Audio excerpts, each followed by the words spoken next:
Hello everyone, welcome to కథల సవ్వడి. ఈ వీడియోలో నేను అందమైన ముగ్గు వేస్తూ మీకు ఒక ఆసక్తికరమైన కథను షేర్ చేస్తున్నాను. రాధ ఇంటి ముందు ముగ్గు వేస్తూ ఉంటుంది. ప్రియ కోపంగా అనుతో కలిసి రాధ దగ్గరకు రాబోతూ ఉంటుంది. ఇంతలో నందగోపాల్ రాధ దగ్గరకు వచ్చి, ఎంత అందమైన ముగ్గు వేసావమ్మా, ముగ్గు చాలా బాగుంది రాధ అంటాడు. నందగోపాల్ ముగ్గు దగ్గరే కూర్చుని రాధతో, రాధమ్మ, ఇంటి ముందు ఒక అమ్మాయి 16 అణాల తెలుగు అమ్మాయిలా ఇలా ముగ్గు వేయడం చూసి చాలా రోజులైంది తెలుసా అంటాడు. అప్పుడెప్పుడో మా పెళ్ళైన కొత్తలో మీ అత్తయ్య వేసేది, ఇప్పుడు నువ్వు అంటూ, దేవుడు నిన్ను చల్లగా చూడాలమ్మా, అన్నీ త్వరలోనే సర్దుకుంటాయి అంటాడు. రాధ, మా నాన్న తిరిగొస్తే చాలండి అని అనుకుంటూ ఉంటుంది. నందగోపాల్, నీ ముగ్గుతో ఈ వాకిలికి అందం వచ్చిందమ్మా, నువ్వు వచ్చాక ఇంటికే కళొచ్చింది అంటాడు. రోజు ఇలాగే ఇంటి ముందు ముగ్గు వేయమ్మా అంటాడు. రాధ అలాగే అండి అంటుంది. నందగోపాల్, ముగ్గు అంటే లక్ష్మీదేవిని ఇంట్లోకి స్వాగతం పలికే ఆహ్వాన గీతం, భూదేవికి బొట్టు పెట్టడం అమ్మా అంటాడు. ప్రియా, అంకుల్ దానికి పడిపోయాడేంటి, పార్టీ ఫిరాయించాడేంటి, అసలు ఏం జరుగుతుంది అని అంటూ ఉంటుంది. నందగోపాల్ రాధతో, నువ్వెప్పుడు ఇలాగే చిరునవ్వుతో ఉండాలమ్మా అని చెప్పి వెళ్ళిపోతాడు. ప్రియా, అంకుల్ వికెట్ కూడా అవుట్ అంటూ, దీనికి ఇన్ని ఐడియాలు ఎలా వస్తాయి, అసలు ఏం తింటుంది, మొన్న పెద్దనాన్నకు చిట్టు పేరు చెప్పి హారతిచ్చింది, ఇప్పుడు ముగ్గుతో అంకుల్ పడిపోయేలా చేసింది, దీన్ని ఎవరు చూడకముందే మనం రంగంలోకి దిగాలి, ఆ ముగ్గుని చెరిపేద్దాం పదా అంటూ రాధ దగ్గరకు వెళ్ళి రాధను పైకి లేపి, ఈ ముగ్గులేంటి రంగులేంటి, అసలు నీ ప్లాన్ ఏంటి అని అడుగుతుంది. రాధ, అసలు నీ ప్రశ్న ఏంటి, నీ ప్రశ్న నాకు అర్థం కాలేదు అంటుంది. ప్రియా, పూజలు చేసి వంటలు చేసి ముగ్గులు వేసి ఇంట్లో అందరినీ నీ వైపు తిప్పుకుంటే నేను చూస్తూ ఊరుకుంటా అనుకుంటున్నావా అని అడుగుతుంది. రాధ, ఊరుకోక హెల్ప్ చేస్తావా అంటుంది. ప్రియా, పంచలేస్తున్నావా అని అడుగుతుంది. రాధ, లేదు జవాబిస్తున్నాను అంటుంది. ప్రియా, షటప్ అంటూ ఊరుకుంటుంటే రెచ్చిపోతున్నావు, నేనేం చేయలేననుకుంటున్నావా, ఇక నుంచి నీ డ్రామాలు నడవు, ముగ్గేస్తావా అంటూ రాధ వేసిన ముగ్గుని చెరిపేస్తుంది. రాధ, ప్రియా ఆగు, ముగ్గంటే లక్ష్మీదేవితో సమానం, అలా చేయొద్దు అంటూ బ్రతిమలాడుతూ ఉంటుంది. ప్రియా, నువ్వు ఇంటికి పట్టిన దరిద్ర లక్ష్మివి, అయినా ఈ ముగ్గు చెరిపేస్తే రేపు ఇంకో ముగ్గేస్తావు, ఎల్లుండి ఇంకేదో ప్లాన్ చేస్తావు, నువ్వు ఇంట్లో ఉండడానికి వీల్లేదు, పదవే అంటూ రాధను తీసుకెళ్ళి తోసేస్తుంది. సునంద రాధను పడకుండా పట్టుకుంటుంది. సునంద రాధకు సైగ చేసి ప్రియ దగ్గరకు తీసుకొచ్చి, తప్పు చేస్తున్నావు ప్రియా అంటుంది. ప్రియా, జరిగిన తప్పుని సరిదిద్దుతున్నాను ఆంటీ అంటుంది. సునంద, జరిగింది తప్పు కాదు పెళ్ళి అంటుంది. ప్రియా, ఆ పెళ్ళే తప్పంటున్నాను అంటుంది. సునంద, పెళ్లి జరిగిన పద్ధతి తప్పు కావచ్చు, కానీ పెళ్ళెప్పుడు తప్పు కాదు ప్రియా అంటుంది. ప్రియా, అంటే మీరు ఈ పెళ్లిని సమర్థిస్తున్నారా అని అడుగుతుంది. సునంద, జరిగిన దానికి ఎవరి సమర్థనలు అవసరం లేదు అంటుంది. ప్రియా, అయితే రాధనెందుకు వెనకేసుకొస్తున్నారు అంటుంది. సునంద, నీకు రాధలో విక్రమ్ భార్య కనిపిస్తుంది, నాకు ఒక నిస్సహాయురాలైన అమ్మాయి కనిపిస్తుంది అంటుంది. ప్రియా, అయితే ఈ ఇంట్లో తన పెత్తనం ఏంటి, ఆ పూజలేంటి, ఈ ముగ్గులేంటి అంటుంది. సునంద, పెత్తనాలంటే పని పాట లేకుండా ఆర్డర్స్ వేయడం, పూజలు చేయడాలు, ఇలా ముగ్గులు వేయడాన్ని పెత్తనాలు అనరు, పద్ధతులు అంటారు అంటుంది. అయినా అమెరికాలో చదివొచ్చావు కదా, ఈ పద్ధతుల గురించి నీకు తెలియదులే పాపం అంటూ, ఇంట్లోకి వచ్చిన ఆడపిల్లని గౌరవించే పద్ధతి ఇదేనా అని అడుగుతుంది. ప్రియా, అది ఇంట్లోకి బలవంతంగా వచ్చింది, బావ లైఫ్లోకి తెలివిగా వచ్చింది అంటుంది. సునంద, ఎలా వచ్చిందో నాకు తెలియదు, నీకు తెలియదు, కానీ విక్రమ్ తనను పెళ్లి చేసుకున్నాడు, అది రాధ ఒక్కదాని తప్పు ఎలా అవుతుంది, విక్రమ్ తప్పు కూడా అవుతుంది కదా, రాధను గెంటించినట్టు విక్రమ్ కృష్ణను కూడా గెంటేయగలవా అని అడుగుతుంది. ఒంటరి ఆడపిల్ల, తనకు ఎవరూ లేరని నీకు బలముందని నువ్వు ఇలా ప్రవర్తించడం కరెక్ట్ కాదు అంటుంది. ప్రియా, ఆంటీ మీరేంటి ఇలా మాట్లాడుతున్నారు అంటుంది.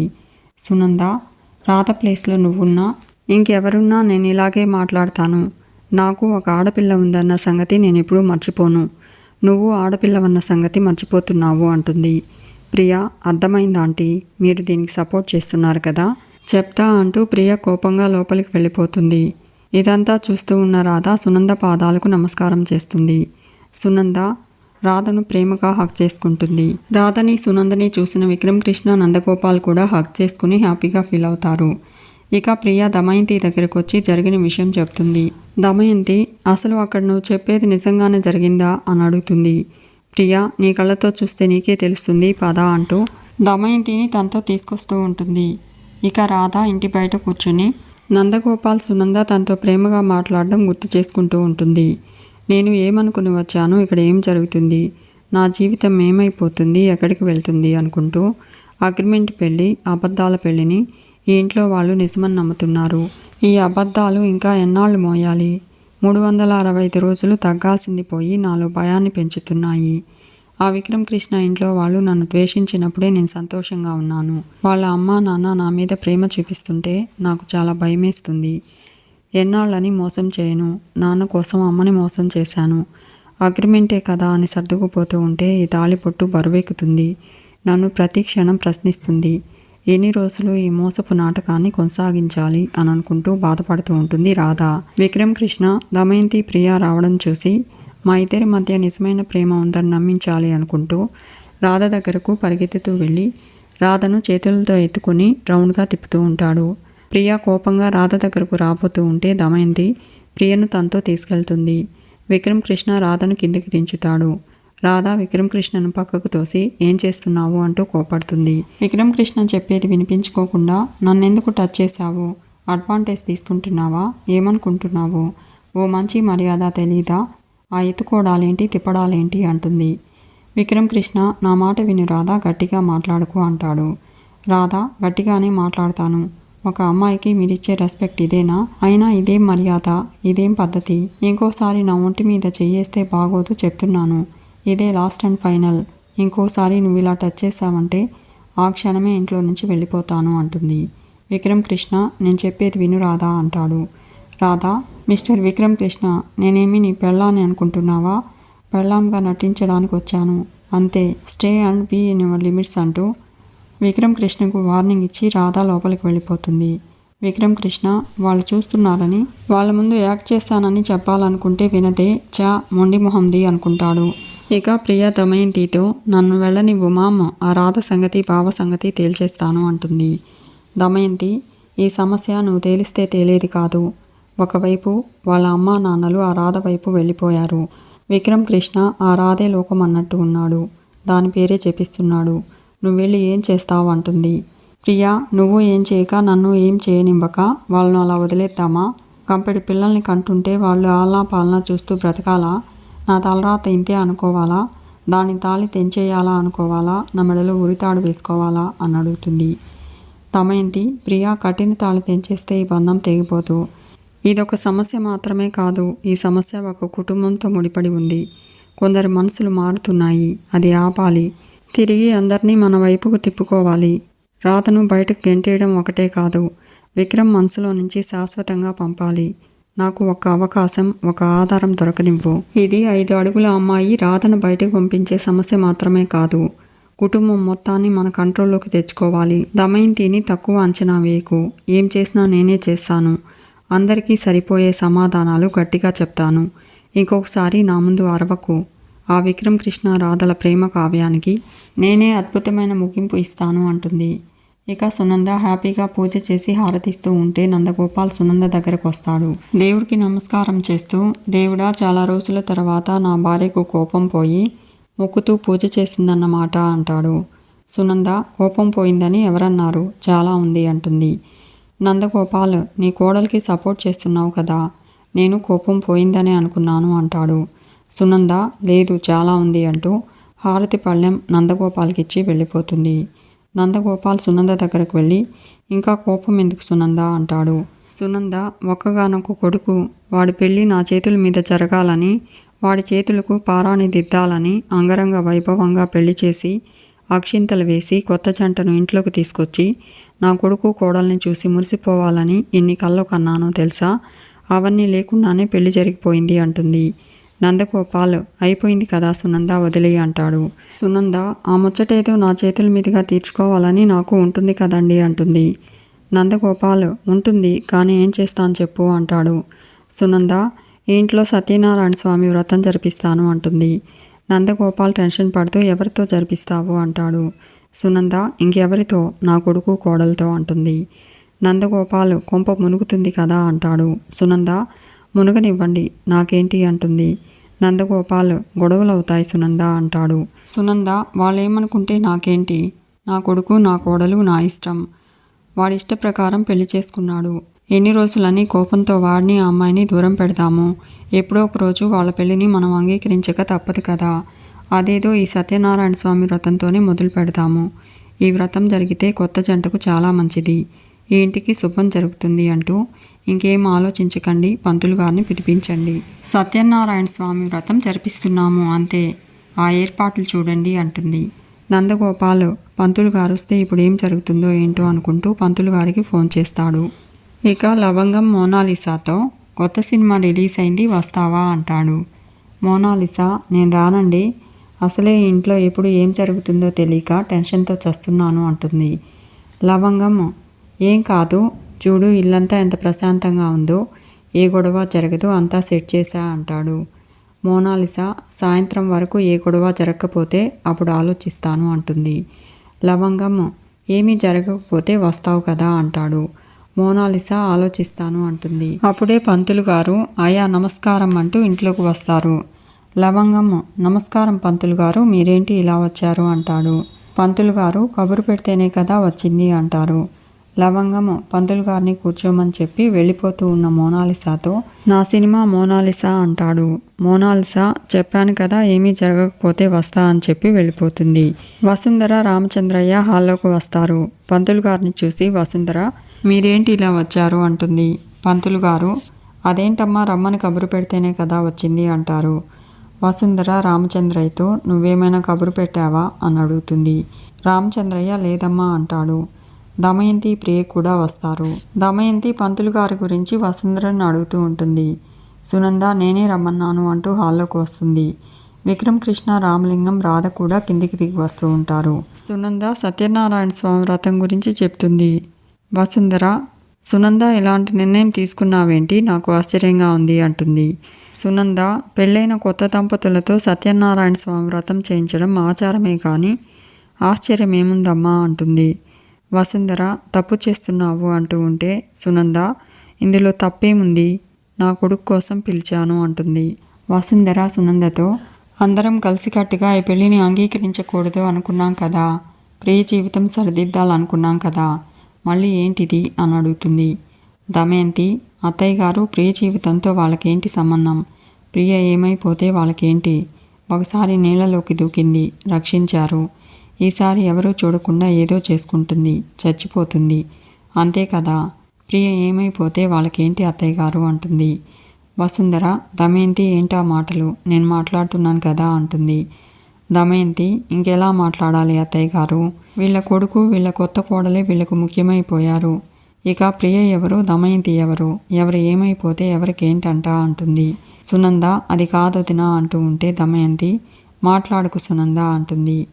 వసుంధరతో అత్తయ్య గారు అసలు విషయం ఏంటో నాకు ఇప్పుడు అర్థమైంది, ఇదంతా మీరందరూ కలిసే చేస్తున్నారు, నా కళ్ళు ఇప్పుడు తెరుచుకున్నాయి, ఇప్పటిదాకా నేనేదో కొంచెం తెలివైన దాన్నని గర్వపడేదాన్ని, నేనెంత తెలివి తక్కువ దాన్నో ఈరోజు అందరూ కలిసి నిరూపించారు కదా అంటుంది.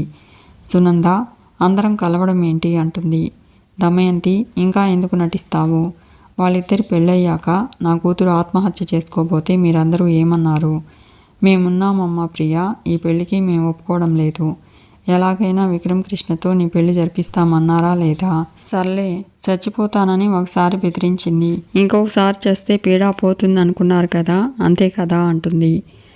నందగోపాల్ అమ్మ దమయంతి ఇంత కఠినంగా మాట్లాడుతున్నావేంటి అంటాడు. దమయంతి మీరు చేసేదంతా సున్నితం సుమధురం, నేను మాట్లాడేది కఠినం కర్కశం, మీకు మేమేమైనా పట్టింపు లేదనే కదా అర్థం అంటుంది. భర్త పోయిన దాన్ని, తండ్రి లేని పిల్ల, ఒంటరి పక్షులం, వీళ్లతో మాకేంటి అనే కదా మీ ధైర్యం అంటూ అసలు ఇంట్లో మాకేమైనా విలువుందా అంటుంది. రాధ వచ్చిన రోజున రాధతో నువ్వు ఈ ఇంట్లో ఫర్నిచర్తో సమానం, నీకు ఈ ఇంట్లో విలువే లేదు, మనిషిగా విలువే లేదు ఉండదు అన్నాను, ఆ మాట ఆ విలువ లేనిది మాకని ఇప్పుడు అర్థమైంది. అత్తయ్య గారు సునంద నువ్వు చేస్తుంది తప్పు అంటే తనేమనింది, నా కొడుకు కోసం పిలిచానని మొహం మీదే చెప్పింది కదా, ఈ ఇంట్లో మీ పెద్దరికం ఏమైనట్టు మీ పెత్తనం ఏమైనట్టు, ఇదే నా కుటుంబం అంటే అంటుంది. అసలు నాకు విషయం అర్థం కాదత్తయ్య, సునందకి అత్తారిల్లు లేదా, మొగుడు పోయినా నేను అత్తారింట్లోనే ఉన్నాను కదా. పెళ్ళాం, మొగుడు, పిల్లలు అందరూ ఉన్నా ఇక్కడే ఎందుకుంటుంది? ఇక మా అన్నయ్య గారు శ్రీ నందగోపాల్ గారు ఇంటి అల్లుడంటే పండగలకు పబ్బాలకి వస్తారు. కానీ ఈయన గారేంటో ఇంట్లో తేరగా కూర్చుని తింటున్నారు. సునంద అంటూ ఇంట్లో పెళ్ళాం కొంగు పట్టుకు తిరుగుతారు. పైసా సంపాదన లేదు. అసలు ఏమైనా పనిచేస్తున్నారా అంటుంది. సునంద, ఏంటొదినా, మాకు ఇంట్లో హక్కు లేదా? ఇది నా పుట్టిల్లు అంటుంది. దమయంతి, నీకు హక్కు లేదనే కదా అంటున్నాను. పుట్టిల్లంటే అప్పుడప్పుడు పండగలకు వచ్చి వెళ్తారమ్మా, ఇక్కడే తిష్ట వేయరు అంటుంది. విక్రమ్ కృష్ణ, చాలా ఎక్కువగా మాట్లాడుతున్నావు అంటాడు. దమయంతి, నేను చాలా తక్కువ మాట్లాడాను విక్రమ్ కృష్ణ, ఇంకా మాట్లాడాల్సింది చాలా ఉంది అంటుంది. విక్రమ్ కృష్ణ, ఏంటి ఉండేది అంటూ ఉంటే దమయంతి, ఏంటి బెదిరిస్తున్నావా అంటుంది. సునంద, నువ్వు ఉండరా అంటూ దమయంతితో, అంటే ఏంటొదినా నీ ఉద్దేశం? నా భర్తను అవమానించి మాకు ఇంట్లో హక్కు లేదని మమ్మల్ని ఇంట్లో నుంచి బయటకు వెళ్ళిపోమంటున్నావా అంటుంది. దమయంతి, అసలు నీకే ఇంటితో సంబంధం లేదు, అయినా ఇంట్లో ఉంటున్నారు అంటున్నాను, ఇంకా అర్థం కాలేదా అంటుంది. అందరూ కలిసి నా కూతురు జీవితాన్ని నాశనం చేశారు. అందరూ కలిసి ప్రియ గొంతుని చిరునవ్వుతో కోశారు అంటుంది. సునంద, సరే వదిన, నా కళ్ళు తెరిపించారు అంటూ నందగోపాల్తో పదండి వెళ్దామంటుంది. అనుతో వెళ్ళి నీ బట్టలు సర్దుకో అని చెప్పి, వద్దులే అమ్మా వద్దు, అవి కూడా వీళ్ళు సొమ్ముతోనే కొనుక్కున్నామంటారేమో అంటుంది. ఒరే విక్కీ, పదరా వెళ్దామంటూ రాధని కూడా రమ్మని పిలుస్తుంది. ఈ ఇంట్లో మన స్థానం చీపురు కన్నా హీనమని మొహం మీదే చెప్పారు కదా, ఇక ఇక్కడొద్దు, వెళ్ళిపోదామంటూ అందరూ పదండి అంటుంది. రామచంద్రయ్య, ఆగు సునంద అంటాడు. దమయంతితో, నువ్వు వరుసకి మరదలివే అయినా అమ్మ అని పిలిచేవాడిని కదా, అది నాకు జన్మతహా వచ్చిన సంస్కారం అమ్మా. పెళ్ళైన తర్వాత కూడా నేను, నా తమ్ముడు, నా చెల్లెలు విడిపోకూడదని అందరం కలిసుండాలని ఆశపడ్డాం. మా బావగారిని బ్రతిమలాడాము. ఆయన గురించి మీకు తెలుసా అమ్మా? గొప్ప కుటుంబం, గొప్ప వంశం, తరాలు కూర్చుని తిన్నా తరగని ఆస్తిపరుడు మా బావగారు. అక్కడ అందరినీ వదిలేసి మా చెల్లెల మీద ప్రేమతో, మా అందరి మీద గౌరవంతో మా ఇంట్లో మాతో ఉంటున్నాడు. అన్నా చెల్లెలను విడదీయలేక తన బంధాలను వదులుకొని వచ్చిన దేవుడమ్మ మా బావగారు అంటాడు. దమయంతి, అంతేలేండి, మీరు ఇలా కాక ఇంకెలా మాట్లాడతారు? మీరు ఒకటే కదా, నేనే కదా పరాయిదాన్ని అంటుంది. రామచంద్రయ్య, మీరు మేము అంటూ వేరు చేసి మాట్లాడొద్దు దమయంతి, ఈ కుటుంబం అంతా ఒక్కటే. నా చెల్లెలికి అనురాగంలోనూ ఆస్తిలోనూ ఇక్కడ సమాన వాటా ఉంటుంది అంటాడు. దమయంతి, అయితే మాకు న్యాయం చేయండి, ప్రియకు విక్రమ్ కృష్ణకి పెళ్లి చేయండి బావగారు అంటుంది. రామచంద్రయ్య, నువ్వు కోరుకున్నట్టే జరుగుతుంది దమయంతి, ఒకరోజు అటు ఇటుగా జరుగుతుంది. విక్రమ్ కృష్ణ ప్రియుల పెళ్లికి నేనింకా కట్టుబడి ఉన్నాను అంటాడు. దమయంతి, ప్రియ పెళ్లికి కట్టుబడి ఉంటే ఈ ఇంట్లో సత్యనారాయణ స్వామి వ్రతం కొత్త జంటతో ఎలా జరుగుతుంది బావగారు అంటుంది. రామచంద్రయ్య సునందతో, సునంద, ఈ వ్రతం నాకు ఇష్టం లేదు అంటాడు. సునంద, అన్నయ్య ఇంతదాకా వచ్చాక ఇన్ని మాటలు అన్నాక నేను అడుగు వెనక్కి వెయ్యను.